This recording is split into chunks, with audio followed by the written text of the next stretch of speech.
this week, we told you about the new documentary, The Green Prince, opening in theaters Friday. It tells the remarkable story of a Hamas insider who took an extreme risk by becoming an Israeli informant. WGBH News arts editor Jared Bowen recently spoke with the actual Green Prince and joins me now. Welcome. Yeah, Emily, this is a really fascinating film. The Green Prince is the code name given to Mosab Yousef, who was the son of a Hamas founder. And he was so disturbed, so profoundly disturbed by what he saw in Hamas that he went to the Israeli side and became an informant. And we have a clip from this film, The Green Prince, which is directed by the same man who did Man on Wire, which is about the crossing of the World Trade Center. And so this is a director who knows how to build tension, and he really does this in this two-hander documentary. And in this scene, you see where they relate how they first encountered each other. I had a killer instinct. I knew it, you know, I was so into it. I knew that it's going to happen. He asked me, would you work for us? And I thought, is this guy like out of his mind or what? You know, how can you convince someone like me not to work for Israel?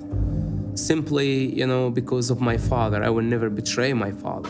You know, he knows that when he says yes, maybe things will be more smooth, more easy. He was afraid. Wow.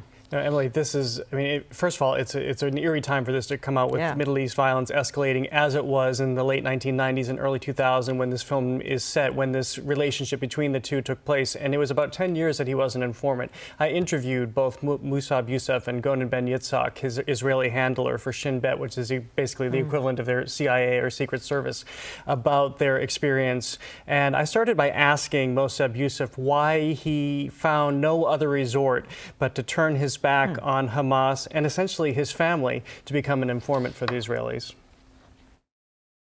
First of all, I did not turn against my people or my family. I turned against the principles that they have, their mentality, their ideology. This is what I don't like.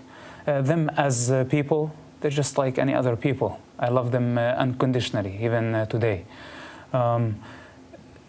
I had to stand for my truth, what I witnessed in prison, Hamas torturing and killing our own people. I came to realize that Hamas is a real danger against the Palestinian society, against humanity. And my father raised us thinking like leaders, which basically I had to think out of the box and judge Hamas for their brutality. And this is why I decided to work against the movement. As the film illustrates, you were one of your father's most trusted confidants. You were with him always, so presumably you had access to every level of leadership, the decision-making, and this is information that you fed the Israelis. But were you not in a position to use that power, that persuasion, to affect any sort of change? First of all, I did not have access to all the information. Even my father himself does not have access to all the information. Hamas is a very complicated secret organization. But I had access to the leadership, and many times I supported my father when he came with the idea to have a truce with Israel. But I tell you, every time that he tried to make a progress, he hit the wall of the Islamic Hamas ideology. And this is the ceiling and the limitation of the movement. It's ideology. You can be creative as much as you can, but at the end of the day, your ceiling is the movement's mind, the movement's ideology.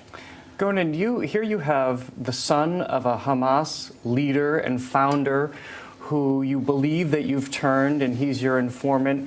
You say that you studied psychology, you have a killer instinct, is how you describe it in the film. But what conviction did you actually have that somebody with this kind of access actually was your informant and feeding you good information and working on behalf of the Israelis? First, you must understand that recruiting such an asset was something that was really tremendous. Made a change in the way we understood Hamas from the time before recruiting Mosab and after that. You are never sure when you have an asset, and you need to check and recheck the information he gives you. So it's a process, and during the time that Mosab was working, the Green Prince was working for Israel, I can say that the Israeli intelligence was not 100% comfortable with him. We knew that in the beginning he had thoughts about revenge, about maybe killing his handler, and for that reason he was not trusted 100% in the agency. When I was handling him, I got the feeling, the understanding, and we were talking about my killer instinct. I knew in my instinct that he is 100% with us. I saw the operations we managed to do together, and he was, you know what, maybe 120% with us. Mosab, during this time, and this is something I don't see you addressed as much in the film, but while you're the Green Prince, your code name, were you living in fear the entire time about being caught by Hamas? It was a very dangerous situation. If I was discovered by Hamas movement, I knew that my father's status wouldn't help me.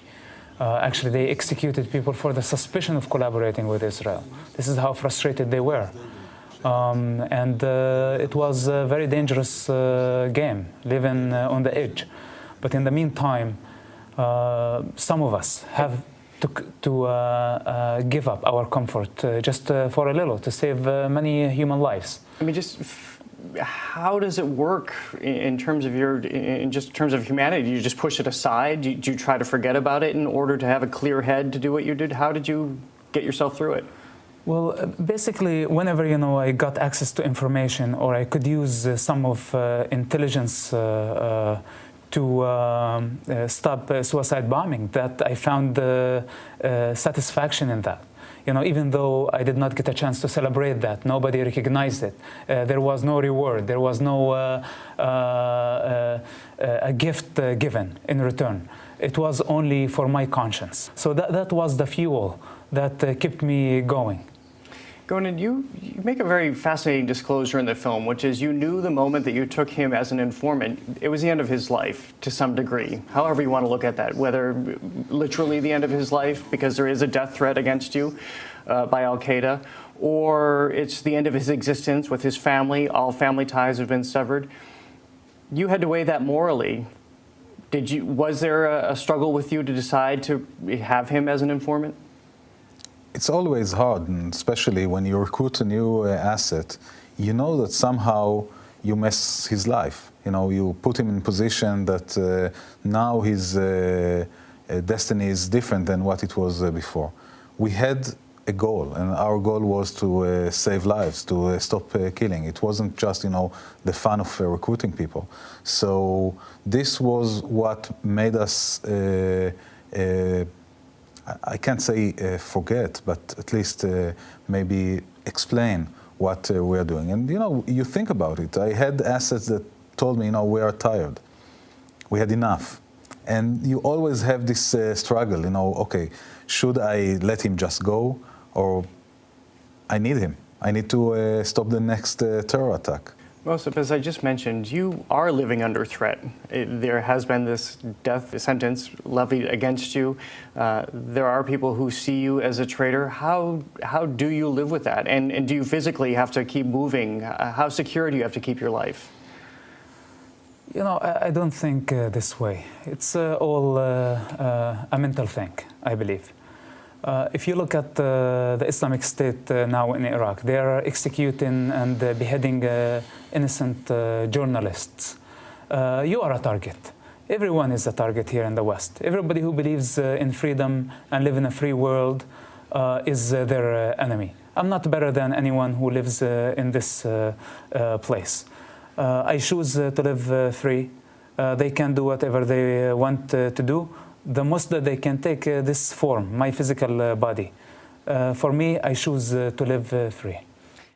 Wow, that's quite a story. It's a remarkable story, and I have to tell you that I asked them as well about, with this backdrop of violence escalating yet again, this conflict between the Israelis and the Palestinians, do they have any shred of optimism? And Gonen Ben Yitzhak said absolutely, that the Israelis identify with the Palestinians, and they feel that the Palestinians identify with the Israelis. It's groups like Hamas where he sees the impediment, and Yousef says he wants to focus on the light as he has, and that's going to be the way through this. So it's fascinating that despite all they've been through, the horrors that he's seen, Yousef called it a slaughterhouse when he was imprisoned, he still finds it.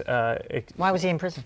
He was captured by the Israelis to get information at points. So this opens on Friday, by the way. Yeah. Where can people see it? At Kendall Square and West Newton Cinema. Great. All right, Jared, great piece.